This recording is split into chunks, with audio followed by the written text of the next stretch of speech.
bahwa perbuatan pidana apa secara eksplisit yang dinyatakan sebagai pencemaran nama baik atau fitnah itu tidak pernah dijelaskan. Hanya merasa dinyatakan hina sehina-hinanya dan direndahkan serendah-rendahnya seperti itu. Ya tadi Pak Jokowi juga menjelaskan, dan prosesnya kebanyakan itu mengenai proses perkuliahan Pak Jokowi ketika di UGM dulu. Saya nyatakan bahwa ketersangkaan itu atau penersangkaan itu tidak sesuai dengan nilai-nilai etika, moral, maupun hukum dan politik yang saya pahami.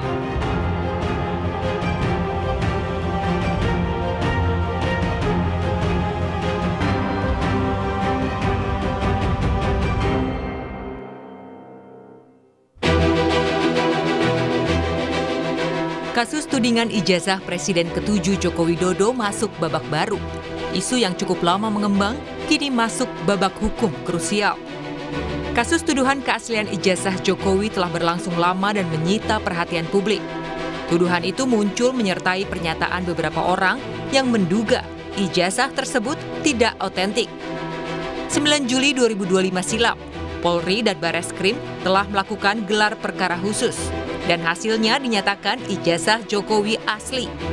Dalam gelar perkara tersebut, penyidik Polri bahkan telah menunjukkan ijazah asli milik Jokowi kepada para penudingnya. Namun Roy Suryo, Rismon Sianipar, dan Dr. Tifa keberatan dalam keputusan ijazah asli tersebut. Sehingga tudingan itu tetap bergulir di ruang publik dan menjadi dasar laporan hukum. Pada November 2025, Direktorat Reserse Kriminal Umum Polda Metro Jaya mengumumkan penetapan 8 orang sebagai tersangka atas kasus fitnah ijazah Jokowi. Polisi membagi 8 tersangka dalam beberapa klaster. Roy Suryo, Rismon Sianipar, dan Tifauziah Tiasuma atau Dr. Tifa masuk dalam klaster yang sama dengan perkara pencemaran nama baik, fitnah, dan manipulasi data elektronik. Dalam proses hukum, penyidik telah memeriksa lebih dari 130 saksi dan puluhan ahli dari berbagai bidang, mulai dari forensik digital hingga ahli komunikasi. Dalam perkembangan terbaru, kasus pencemaran nama baik terkait fitnah ijazah Jokowi masih dalam tahap P19, di mana jaksa penuntut umum meminta penyidik kepolisian untuk melengkapi hasil penyidikan. Dan imbasnya, Jokowi kembali diminta memberikan keterangan tambahan pada petugas penyidik di Mapolresta Solo, Jawa Tengah.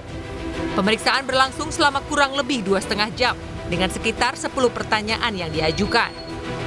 Menurut kuasa hukum Jokowi, juga menjelaskan proses perkuliahannya di Universitas Gadjah Mada. Hal ini untuk melengkapi berkas sebelum dilimpahkan ke kejaksaan. Ya, ada pemeriksaan tambahan. Tapi untuk keterangan dan penjelasan biar penasihat hukum yang nanti menjelaskan secara rinci. Ya. Oke, makasih. Jadi dari 10 pertanyaan tersebut tentunya banyak sub pertanyaan juga. Yang tadi Pak Jokowi juga menjelaskan, dan prosesnya kebanyakan itu mengenai proses perkuliahan Pak Jokowi ketika di UGM dulu. Contohnya mungkin mengenai pada saat pembuatan skripsi dulu seperti apa. Dan dari Pak Jokowi menjelaskan juga alurnya seperti apa, dan itu nanti akan digunakan oleh para penyidik tentunya untuk nanti dilimpahkan juga ke kejaksaan. Pemeriksaan ini menjadi pemenuhan dokumen perkara sesuai petunjuk penyidik dan kejaksaan agar berkas perkara lengkap untuk dilimpahkan. Hal ini dalam rangka pemenuhan berkas perkara sebagaimana petunjuk-petunjuk yang sudah disampaikan oleh Kejaksaan Tinggi DKI yang disampaikan melalui P19 yang kemarin sudah kami terima, dan kami insya Allah sesegera mungkin akan mengirimkan kembali berkas perkara tersebut sebagaimana petunjuk-petunjuk yang disampaikan oleh pihak jaksa penuntut umum. Demi menguatkan argumen dan bukti atas tudingan yang dilayangkan, Roy Suryo, Rismon, dan Dr. Tifa menghadirkan sejumlah ahli. Di antaranya adalah mantan Wakapolri, Komjen Purnawirawan Ugro Seno, tokoh Muhammadiyah Din Syamsuddin, dan budayawan Ahmad Sobari. Seluruh saksi ahli diminta memberikan keterangan mengenai penetapan status tersangka, pasal yang disangkakan, hingga teknik forensik dan pendekatan hukum untuk menilai validitas terkait dokumen ijazah yang dipermasalahkan. Menurut Ugroseno, dirinya memberikan keterangan tentang pengalamannya selama 35 tahun sebagai polisi dalam hal pemeriksaan sebuah kasus. Berkaitan dengan pasal-pasal dugaan tindak pidana 310 yaitu pencemaran nama baik dan 311 masalah fitnah, KUHP lama ya. Tidak pernah terjadi ada perbuatan delik aduan pencemaran nama baik atau fitnah dengan melaporkan terlapor lebih dari satu. Jadi sesuai dengan pasal 1 asas-asas legalitas ya KUHP dan pasal 2 KUHP yang baru ya, bahwa perbuatan pidana apa secara eksplisit yang dinyatakan sebagai pencemaran nama baik atau fitnah itu tidak pernah dijelaskan, hanya merasa dinyatakan dihina sehina-hinanya dan direndahkan serendah-rendahnya seperti itu. Jadi saya katakan bahwa laporan dugaan peristiwa tindak pidana itu tidak jelas. Kemudian kalau dilakukan secara bersama-sama, ya, itu juga tidak ada secara eksplisit penyebutan klaster di KUHP baru atau lama. Yang ada adalah pasal 55 dan 56 KUHP. Ya, jadi bahasa-bahasa hukum seperti ini diharapkan tidak dijadikan sebagai model baru yang justru nanti akan merusak bagaimana penyidikan di tahun Indonesia Emas tahun 2045. Sedangkan Din Syamsuddin menyatakan dirinya hadir atas kesadaran pribadi untuk menegakkan kebenaran dan keadilan. Ia menilai apa yang disampaikan Roy Suryo CS merupakan bentuk kebebasan berpendapat dalam kerangka kontrol sosial. Saya nyatakan bahwa ketersangkaan itu atau penersangkaan itu tidak sesuai dengan nilai-nilai etika, moral, maupun hukum dan politik yang saya pahami.